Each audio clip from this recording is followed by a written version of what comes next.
Chers auditeurs, bonjour. Afin de vous remercier de votre fidélité et d'animer notre communauté, nous avons décidé avec Alain Juillet d'organiser un jeu concours. Ce jeu concours va vous permettre de répondre à des questions autour de nos émissions et vous pourrez ainsi gagner un certain nombre de lots. Pour participer à ce jeu concours, je vous donne rendez-vous à la fin de notre émission où vous aurez les modalités qui s'inscriront sur un lien.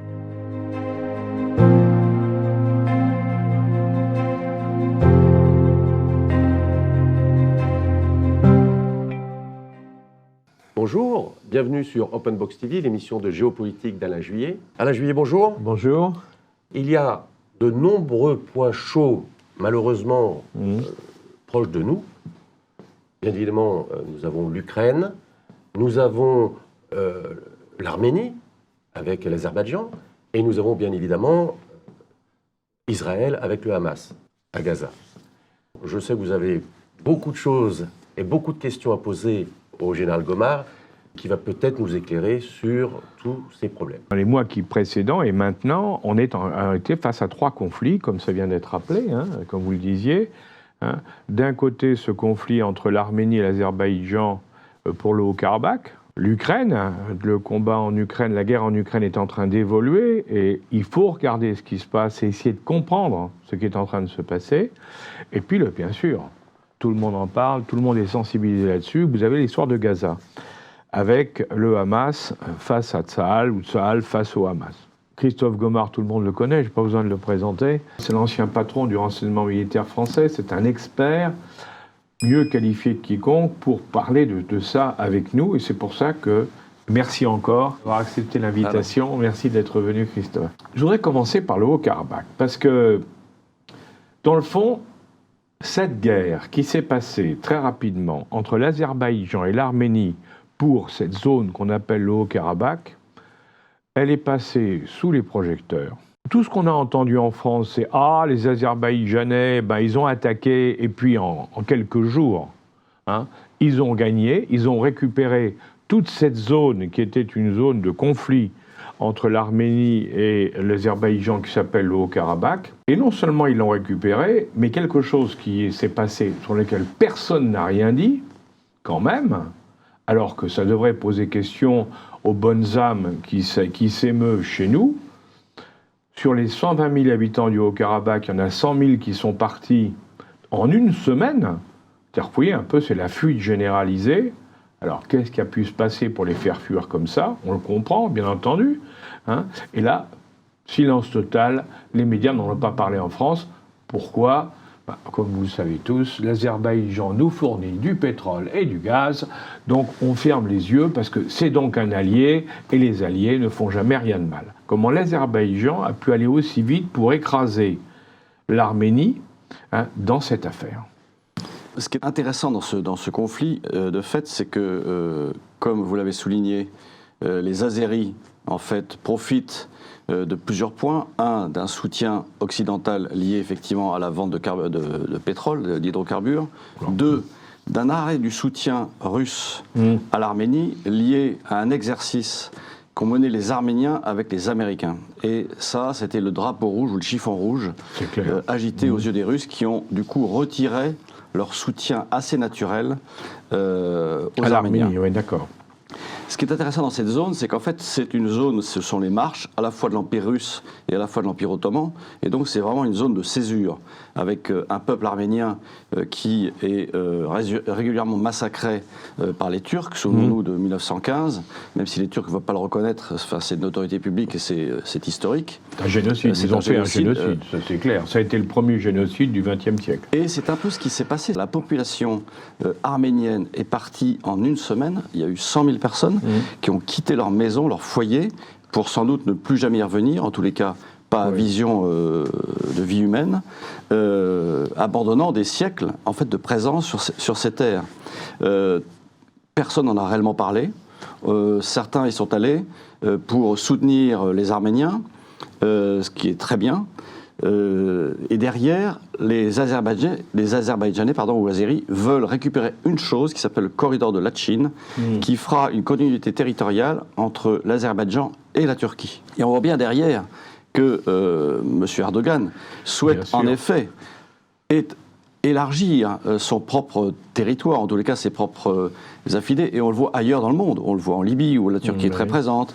On le voit, j'allais dire, dans sa zone sud, avec les Kurdes. Donc on voit, il cherche à étendre et à revenir à ce qu'était l'Empire ottoman, donc avec un vrai rêve de grandeur évanouie. Il faut bien voir cette pression de la Turquie qui continue et qu'on autorise parce que c'est un allié, comme chacun sait. La Turquie est un des meilleurs alliés des États-Unis, deuxième armée de l'OTAN. Enfin bon, il y a tout.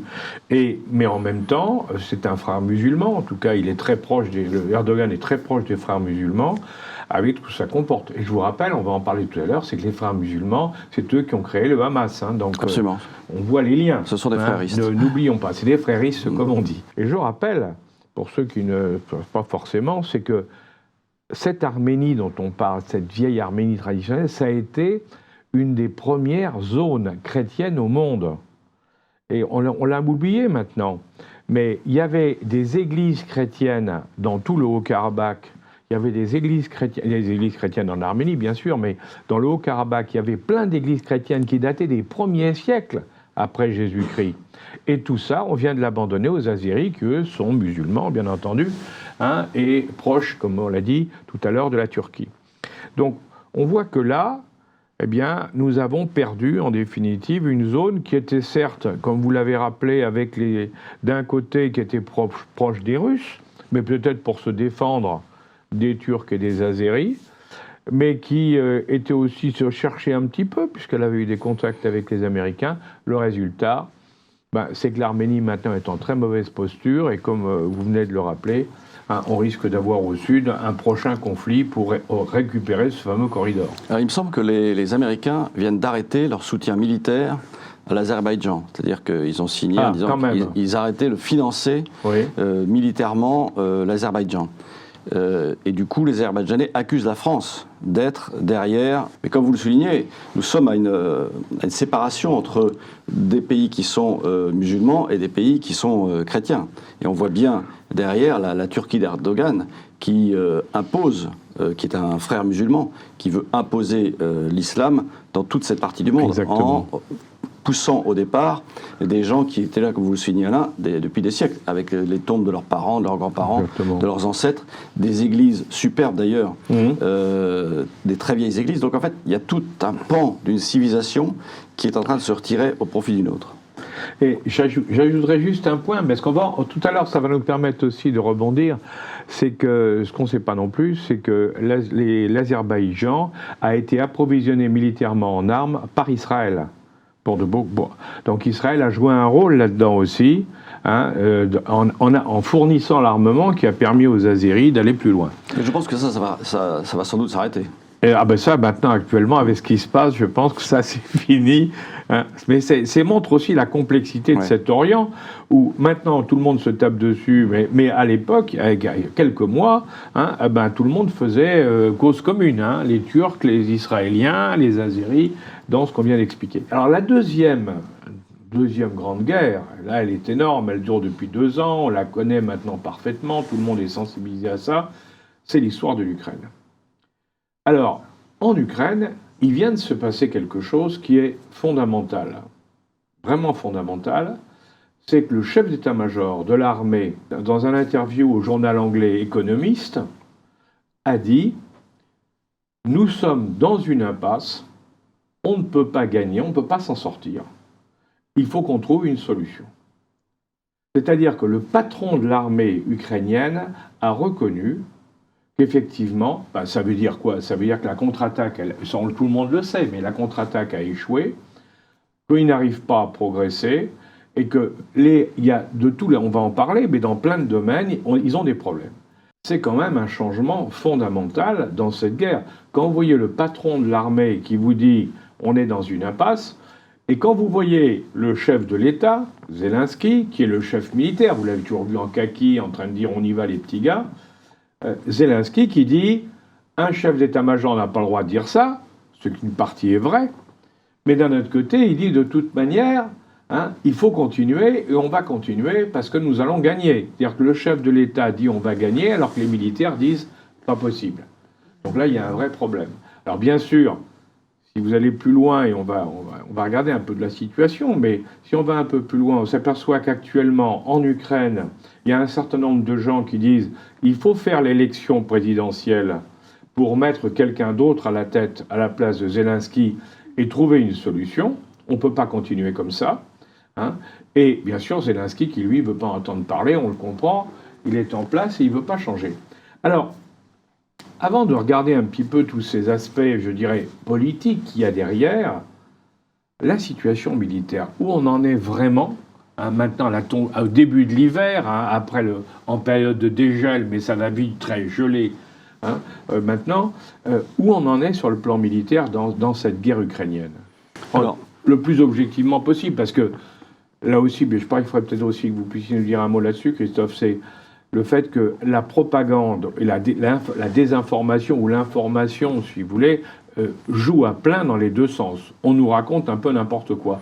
Alors, qu'est-ce qu'il faut croire, où on en est vraiment? C'est vrai que Rudyard Kipling disait qu'à la guerre, la première victime, c'était la vérité. Oui, ça et Churchill disait à la guerre, la vérité est si précieuse qu'il faut la cacher derrière un rempart de mensonges. Oui. Donc ça vous donne le ton, ou le là. Oui, oui. Sur la situation militaire aujourd'hui, en fait, on est sur un front de plus de 1000 km qui a peu ou pas bougé. Peu bougé parce que les Ukrainiens ont avancé un peu à certains endroits, ailleurs ce sont les Russes qui ont avancé, mais on voit bien que les deux adversaires arrivent un peu à une certaine limite. Avec, j'allais dire, un aspect plus positif pour les Russes par rapport aux Ukrainiens. Pourquoi cet aspect positif pour les Russes? Parce que les Russes ont une véritable profondeur stratégique. C'est un pays immense. Ils sont passés en économie de guerre. Ils ont réapprovisionné leur stock de munitions, en partie grâce à la Corée du Nord, mais grâce à d'autres, mais grâce à leur propre capacité de production. Passés en économie de guerre, c'est-à-dire qu'ils ont transformé leur industrie pour fournir du matériel de guerre. La population est beaucoup plus nombreuse. On est à 140 millions d'habitants face à une population qui était, avant la guerre, à 42 millions d'habitants, sachant que 7 à 8 millions d'Ukrainiens ont quitté l'Ukraine. Exactement, pour ne pas faire la guerre. Pour ne pas faire la guerre. Donc, vous voyez, on est sur un rapport de force a priori défavorable pour les Ukrainiens, qui, eux, la profondeur stratégique qui est la leur, c'est celle de l'Occident, c'est-à-dire de l'Europe et des États-Unis. Avec une Europe et des États-Unis qui peinent à fournir le matériel et les équipements et les munitions souhaitées et demandées par les Ukrainiens. Et c'est là où le bas blesse un peu pour les Ukrainiens, c'est que nous ne sommes pas capables, les Occidentaux, de fournir suffisamment de munitions pour contrebattre les munitions et les tirs d'artillerie menés par l'armée russe. Donc le front est un peu figé, même si à Kherson, en effet, dans le sud, les Ukrainiens ont légèrement avancé. Ils ont passé la rivière, mais qui a passé le Dniepr, hein. Qui a passé le Dniepr, si ce n'est des fantassins, qui cherchent en fait à repousser les Russes pour tenter de mettre Kherson, la ville de Kherson, qui aujourd'hui est ukrainienne, en dehors de la portée des canons et de l'artillerie russe. Alors ils ont avancé de quelques kilomètres. Pour l'instant, c'est sans doute insuffisant pour empêcher les tirs russes sur la ville de Kherson. Un peu plus au nord, du côté d'Adivka, ce sont plus les Russes qui ont tenté d'avancer. Et excusez-moi, c'est pour la même raison, parce que d'après ce qu'on me dit, les Ukrainiens tirent sur la ville de Donetsk depuis la position d'Ardivka. Exactement. C'est ça. Exactement. Hein. Et nous en sommes là, en réalité. L'hiver va commencer, donc nous sommes en période de boue, de Rasputitsa. C'est-à-dire qu'en fait, on ne peut pas déployer de blindés, on ne peut pas se déployer en dehors des axes qui sont en dur, qui soient bitumés ou empierrés. Donc la guerre devient extrêmement difficile. D'autant que chacun utilise des drones, et donc effectivement, il y a des pertes humaines très très importantes. Personne n'en parle, mais de part et d'autre, c'est plusieurs centaines de milliers de morts et de blessés. Ouais, on m'a dit que la moyenne, c'était à peu près 1000 morts par jour, des deux côtés réunis. Hein. 1000 morts par jour, c'est la moyenne pour les soldats français morts pendant la Première Guerre mondiale. Ben oui, c'est ça. Donc c'est terrible. En réalité, on est dans une guerre qui est sur le plan des morts et des blessés. C'est une guerre comme nous on a connu à cette époque-là, en 14-18. Hein, c'est une guerre d'attrition. C'est-à-dire l'idée, c'est détruire l'adversaire, de tuer le maximum de ses soldats pour lui dire, pour tenter de le pousser à dire stop. Si on joue à ce petit jeu-là, on sait qu'il va gagner. Oui, et c'est pour ça que d'ailleurs on voit des tensions qui apparaissent très nettement entre le pouvoir politique et les chefs militaires. On a connu la même chose en France au cours de la Première Guerre mondiale. Oui. Il y avait une opposition entre les chefs militaires sur le terrain et les décideurs politiques. Il a fallu attendre l'arrivée de Clémenceau, donc à la fin de la Première Guerre mondiale, pour remettre un peu d'ordre et permettre à la France de gagner face aux Allemands. Côté russe, on voit Poutine absolument partout aujourd'hui. On le voit parler dans des conférences, on le voit au G20, même si c'est de manière numérique, enfin en tous les cas à distance. Donc en fait, on le voit de plus en plus. Preuve que lui, alors il fanfaronne sans doute un peu, mais aujourd'hui, c'est plus lui qui est en position de force par rapport aux Ukrainiens. La vraie difficulté des Ukrainiens, et vous l'avez souligné tout à l'heure, c'est que Valéry Zaloujny, le chef d'état-major des armées, lui, a fait le constat de là où ils en étaient. Ouais.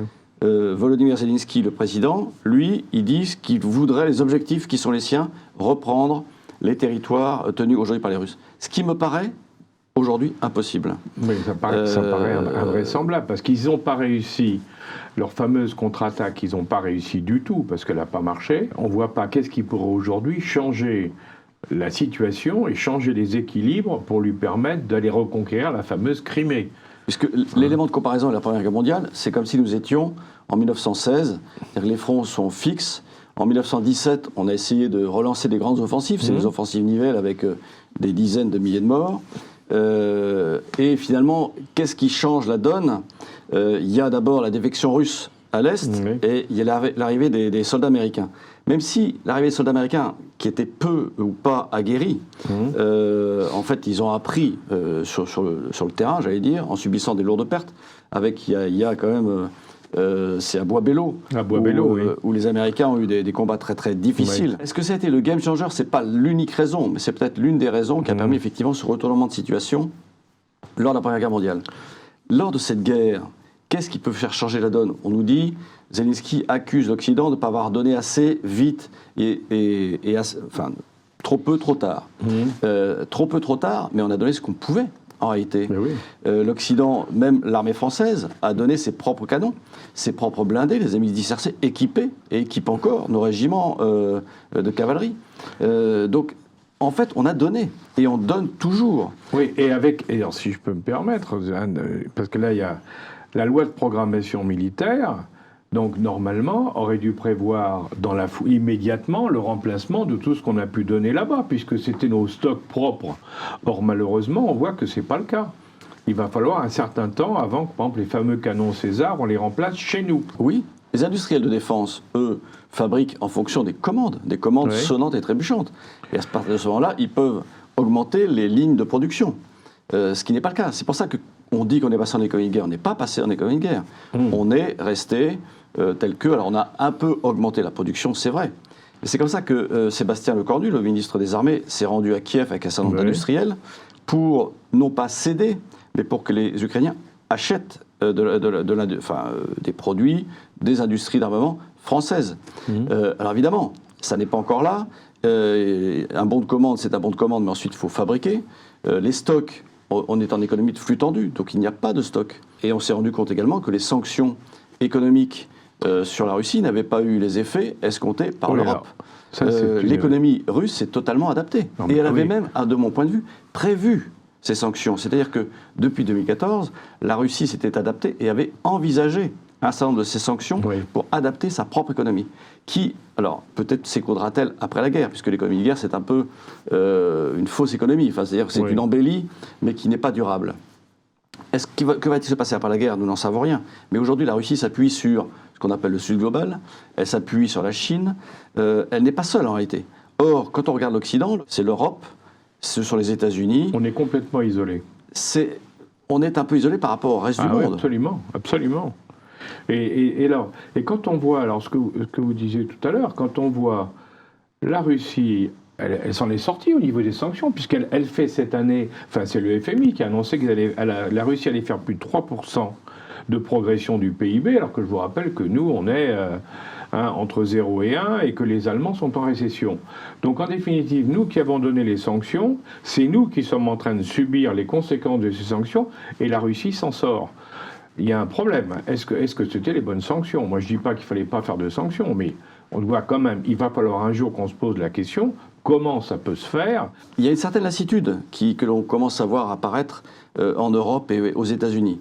Et finalement, Vladimir Poutine attend quoi? Il attend novembre 2024. Bien sûr, l'élection présidentielle américaine.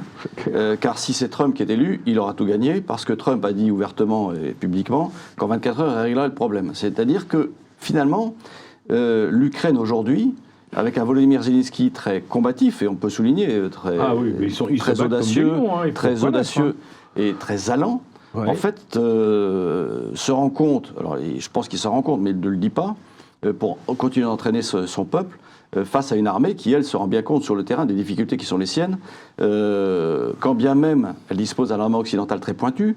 Mais ce que j'ai entendu dire, c'est que certains soldats ukrainiens, en fait, préféraient le matériel soviétique, enfin ex-soviétique, qu'ils connaissaient mieux. Quand nous, on leur vend de l'armement, il faut les former à l'utiliser. Oui, ça prend du temps, ça ne se fait pas en un jour. Exactement. C'est pour ça pendant ce temps-là, ils ne sont pas prêts à faire la guerre. C'est pour ça que former des pilotes de F-16, des pilotes de combat, il faut s'imaginer que c'est qu'un pilote de combat, c'est pas un avion, c'est pas un pilote de piper. C'est pas en 15 jours qu'on apprend à piloter un avion de chasse. Même en 6 mois.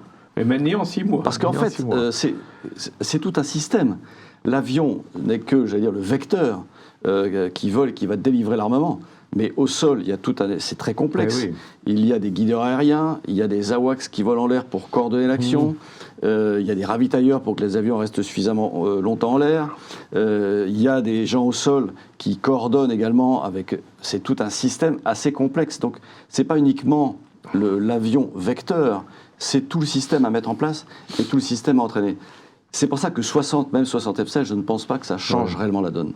Bon, tout le monde sait on comprend bien que les Russes attendent l'élection au cas où Trump passe. Trump, qui, je rappelle aussi, a dit, c'est quand même effrayant, il a dit non seulement on va arrêter, si je suis élu, j'arrêterai l'aide à l'Ukraine, mais il faudra que les Européens remboursent l'argent que nous avons investi sur l'Ukraine parce que nous l'avons fait pour eux.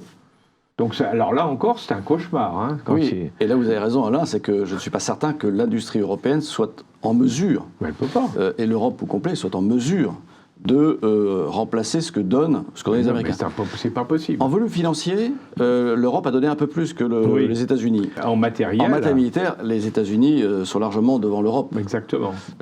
Bon, et puis derrière, il y a quand même un certain nombre de pays qui ont dit qu'ils donnaient, et ça arrive assez doucement. C'est-à-dire, alors, ça arrive plus je crois qu'il va y avoir maintenant, puisque vous avez vu qu'il y a un nouveau speaker à la Chambre des représentants aux États-Unis, qui est un républicain, bien sûr, qu'il y a une forte tension entre démocrates et républicains, et que, d'après ce qu'on a vu, ils ne sont toujours pas mis d'accord sur le vote du budget. Ils ont fait un report de décision au mois de février, mais ils ne sont pas mis d'accord parce que les républicains ne veulent pas voter l'aide à l'Ukraine, sous la pression des Trumpistes, et bien sûr les démocrates voudraient qu'on inclue dans le budget 100 milliards pour l'Ukraine. C'est très intéressant parce qu'il faut suivre dans les 2-3 mois qui viennent, ce qui va se passer, parce que si les républicains arrivent à ce qu'ils ont dit, à savoir qu'on réduit considérablement le budget militaire sur l'Ukraine, alors tout ce que vous venez de dire va prendre encore plus d'ampleur, on va être en grave difficulté, enfin les Ukrainiens vont être en grave difficulté parce qu'ils n'auront plus les moyens pour pouvoir se battre convenablement, malgré toute leur bonne volonté. Alors évidemment, ce que nous disons ici, l'Ukraine va être un pays pratiquement détruit. Que va-t-il se passer pendant l'hiver ? Les Russes qui ont refait leur stock de missiles en particulier, vont refrapper les infrastructures énergétiques ukrainiennes. Bien sûr, ben oui. Et donc, cette pauvre Ukraine va encore continuer de souffrir. Alors les gens disent, les négociations, c'est les Ukrainiens qui doivent décider. Bien sûr que c'est les Ukrainiens qui doivent décider, c'est pas nous, dans nos fauteuils au chaud, qui devront décider. Est-ce que l'Occident accepterait que ces soldats aillent mourir pour l'Ukraine? Mais bien sûr que non. On ne le veut pas d'ailleurs. C'est pour ça qu'on est dans une situation où il va falloir trouver une solution. Le problème, c'est qui est capable aujourd'hui de lancer une solution quand on voit ce qui se passe. Oui. Hein. À suivre. C'est à suivre, mais je crains malheureusement que ce soit de plus en plus difficile pour les Ukrainiens, en effet. Je le crains aussi. Dernier point de ce balayage sur les différentes guerres, Gaza bien sûr, avec Tsahal face au Hamas. Alors, on va pas revenir sur tout ce qui s'est passé, tout le monde en a parlé beaucoup. Il y a plein de questions, parce que là je me tourne devant l'expert, hein, en définitive, dans cette guerre, où on en est? Israël avait deux objectifs au départ, après le 7 octobre, détruire le Hamas, Ça, c'est clair. éradiquer, libérer les otages. Donc ils ont commencé par faire. Première phase, ils ont cherché à bombarder les sites qu'ils connaissaient du Hamas, et dès qu'une roquette était tirée, ils essayaient de détruire l'endroit d'où était partie la roquette avant que les tireurs ne rentrent dans un abri souterrain. Puis, ils ont mené des reconnaissances avec leurs forces spéciales, puis ils sont rentrés petit à petit en allant tout de suite vers l'ouest, vers la mer, pour ensuite essayer de prendre à revers les défenses du Hamas, qui sont toutes tournées en fait vers Israël et absolument pas vers la mer. Donc ils arrivent dans le dos. D'accord. Ils ont entouré l'hôpital Al-Shifa parce qu'ils pensaient que c'était un PC.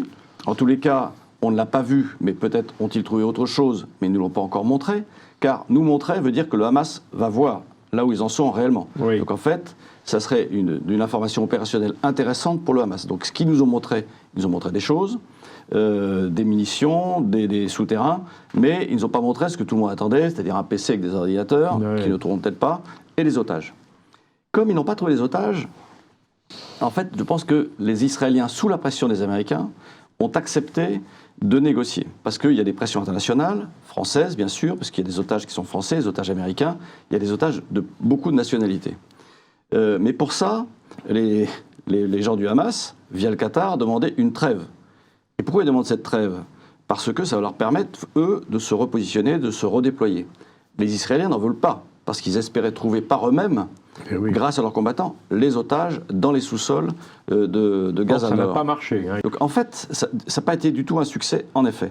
Mais cette trêve, ça va empêcher Israël de continuer à mettre la pression sur le Hamas. Et le Hamas a demandé d'ailleurs à ce que Israël n'observe pas depuis le ciel avec ses drones. Oui, il n'y a pas de drones. Les drones sont interdits de survol. Ça ne veut pas dire... Ça, entre parenthèses, à ma connaissance en tout cas, il peut y avoir des avions et des drones qui sont sur le territoire israélien et qui, à 45 degrés, peuvent filmer. Les caméras actuelles permettent d'aller très loin et puis il regarder. Reste l'imagerie satellitaire, même si le satellite est défilant. Il y en a quand même pas mal qui doivent observer ce bout de terre. Il y a des avions américains, n'oublions pas, avec leurs porte-avions. Les Américains disposent de Global Hawk, donc des drones haute altitude, longue endurance, donc que l'on n'entend pas du sol du tout et qu'on ne voit pratiquement pas. Donc il existe des moyens de voir. Mais en tout cas, on voit bien derrière que le Hamas, pourquoi ne veulent-ils pas que Israël observe ce qu'ils vont faire? Parce qu'ils vont chercher à se redéployer. Le Hamas, depuis le début, est bombardé, donc j'imagine que certains n'ont pas vu les chefs, n'ont pas pu s'organiser. Les liaisons, je ne suis pas certain que toutes leurs liaisons fonctionnent si bien que ça, puisqu'un nombre de choses, d'infrastructures ont été détruites. Forcément. Et ils ont sans doute, pour certains, manque de munitions à certains endroits, et donc ils doivent aller se ravitailler dans des dépôts qui n'ont pas encore été découverts par l'armée israélienne. Donc on voit bien derrière que cette trêve, en réalité, arrange le Hamas. Et donc on voit bien qu'il sépare ces 10 otages par jour, et donc plus s'ils en libèrent à nouveau 10, c'est encore un jour de trêve supplémentaire. Jour de trêve qui permet sans doute aussi au Hamas de faire pousser leur chef vers le sud, de les mettre à l'abri au sud. Alors l'abri sera ponctuel, momentané, bien sûr. Parce que Netanyahou a dit on rasera le sud, le nord et le sud. Alors donc ça veut dire qu'ils vont... ils vont raser tout Gaza. Le choc psychologique sur Israël a été monstrueux. Oui, monstrueux. Ils ont vu leur existence même remise en cause en réalité. Et donc ça, on a du mal, nous, à l'intégrer dans notre propre réflexion. Donc il est hors de question pour eux qu'il y ait encore autour d'Israël des gens qui veulent les détruire. C'est-à-dire qu'aujourd'hui, ils s'occupent du Hamas. Demain, est-ce qu'ils s'occuperont d'autres? Je n'en sais rien, mais en tous les cas, ils ne veulent plus de menaces d'Iron Dome, ils ne veulent plus de roquettes qui peuvent tous les jours tomber. C'est clair. Donc ils vont tout faire pour empêcher ça. D'où, et vous avez raison de le souligner, c'est qu'ils iront au sud après. D'ailleurs, ils ont commencé à larguer des tracts sur Khan Younis. Ils ont bombardé Khan Younis parce qu'ils sont persuadés que là, et je pense que c'est exact, il y a des combattants et des PC. Combattants. Alors sûrement sur les combattants, ensuite, on parle toujours du Hamas, bien sûr, parce que c'est eux qui sont en face, c'est eux qui négocient, c'est eux qui ont mené l'opération du 7 octobre.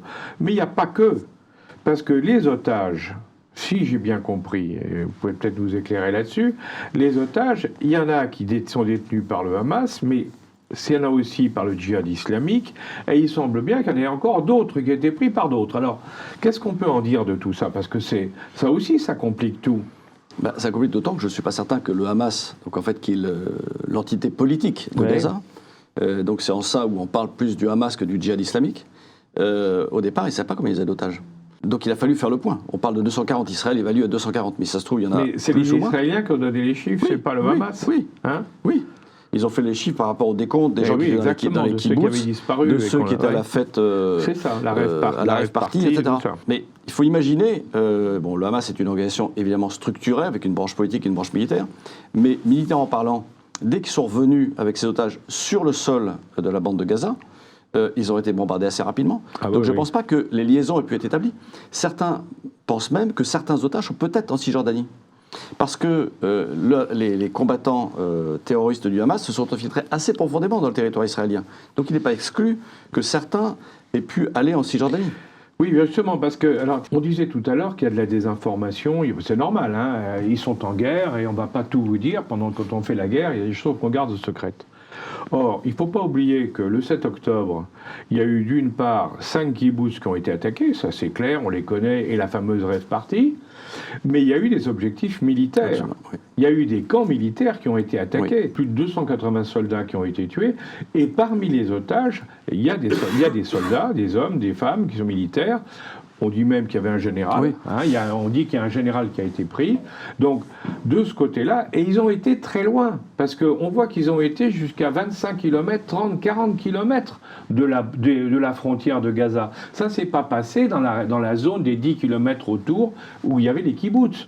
Pour les partis militaires, ils ont été beaucoup plus loin. Donc, ça veut dire que une partie des terroristes qui ont fait l'opération du 7 octobre ne sont pas revenus à Gaza. Une partie se sont fait tuer, bien sûr, durant leurs actions, mais d'autres se sont probablement réinstallés en Cisjordanie, où depuis, ça bouge aussi, hein, parce qu'il y a quand même eu 200 morts. Hein. L'armée annonce 200 morts palestiniens en Cisjordanie. C'est pas rien. Ça veut dire qu'il y a des problèmes là-bas aussi. On n'en parle pas, mais il n'y a pas que Gaza. Hein. C'est le vrai sujet, c'est-à-dire que la population de la bande de Gaza est un peu contre le Hamas, parce qu'elle se rend compte des dégâts à cause du Hamas. Et d'autant qu'elle n'a jamais bénéficié d'aucun financement. Elle est dans une grande pauvreté, alors que les gens du Hamas ont construit leurs tunnels, ont investi ailleurs, en partie au Qatar, en Turquie, en Algérie. Mais l'argent donné de manière internationale, dont par l'Europe d'ailleurs, n'a pas servi à la population, a plus servi aux gens du Hamas.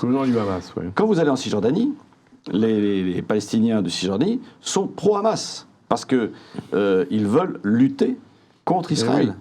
Et on voit bien cette colonisation, ce mitage de la Cisjordanie, avec de plus en plus, même si c'est le long de la ligne verte, on évalue à 500 000 colons israéliens en Cisjordanie. Il y a 500 000 colons israéliens illégaux, hein, puisque l'ONU a dit qu'il était interdit d'installer des colonies.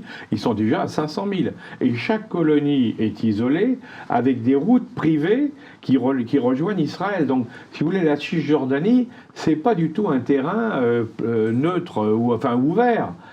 Tout est morcelé. Et les populations arabes, effectivement, palestiniennes, elles n'apprécient pas du tout, c'est le moins qu'on puisse dire. Comment ça se passe après? C'est-à-dire qu'aujourd'hui, on sait que la guerre sera gagnée par Israël. C'est clair, c'est clair. Ils mettront tous les moyens et le temps nécessaire pour y arriver. Ils iront même chercher les chefs politiques pour les neutraliser. Leur idée, c'est bien d'empêcher toute nouvelle menace. Donc c'est une lutte à mort, en réalité. C'est-à-dire que d'un côté, le Hamas veut détruire Israël, et Israël veut détruire le Hamas. Alors évidemment... Oui, d'ailleurs, si je peux me permettre, on a beaucoup dit c'est Netanyahou et on l'a beaucoup critiqué pour beaucoup de choses.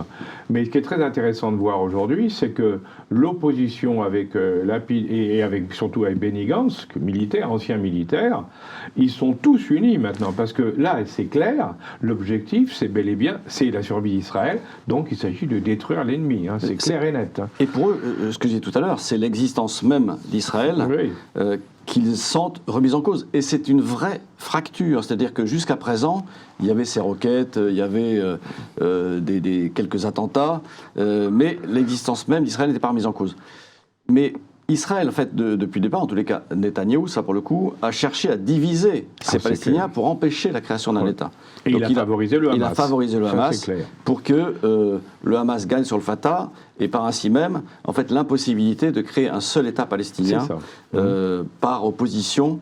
En fait, il a divisé pour mieux régner, en réalité. C'est exactement ce qui s'est passé contre lui, mais c'était son idée de base, ça c'est clair. Donc la seule solution de sortie, j'ai écouté l'ancien ambassadeur d'Israël en France qui s'appelle Eli Barnavi.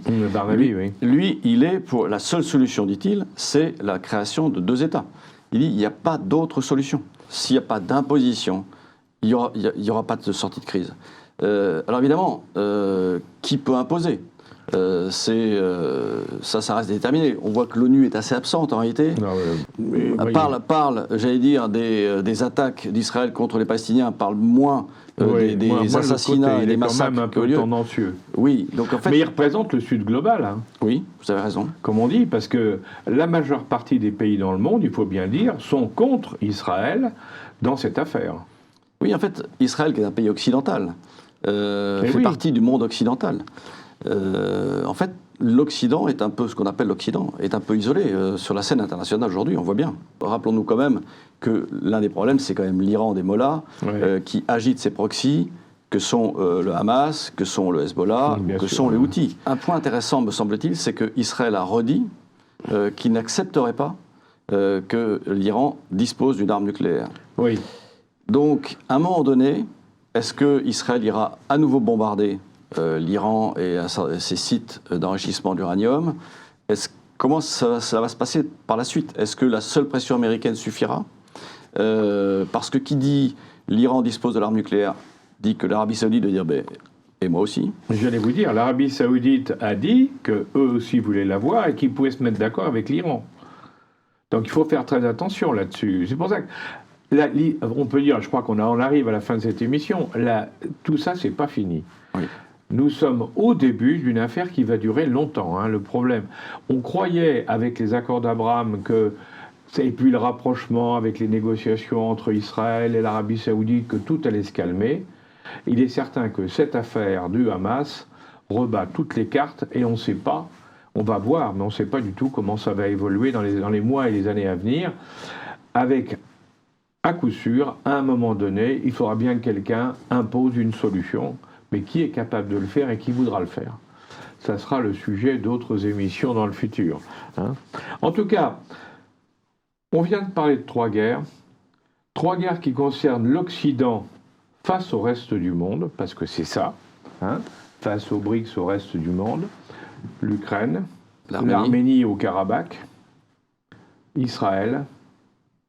Ça veut dire qu'aux frontières du monde occidental, ça bouge. En fait, nous sommes 80 ans ou presque après la fin de la Seconde Guerre mondiale, et donc certains veulent une recomposition de l'ordre mondial. Mais oui. Et nous sommes en plein dedans.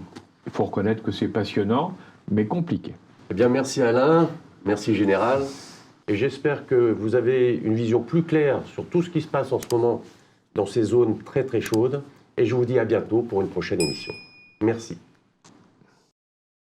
Pour participer à ce jeu concours, vous pouvez cliquer sur ce lien qui apparaît à l'écran. Vous verrez les modalités pour participer à ce jeu. Je vous souhaite bonne chance et les gagnants seront tirés au sort à la fin de chaque mois et vous serez informés, bien évidemment, si vous avez gagné les différents lots que nous vous proposons. Merci et à bientôt.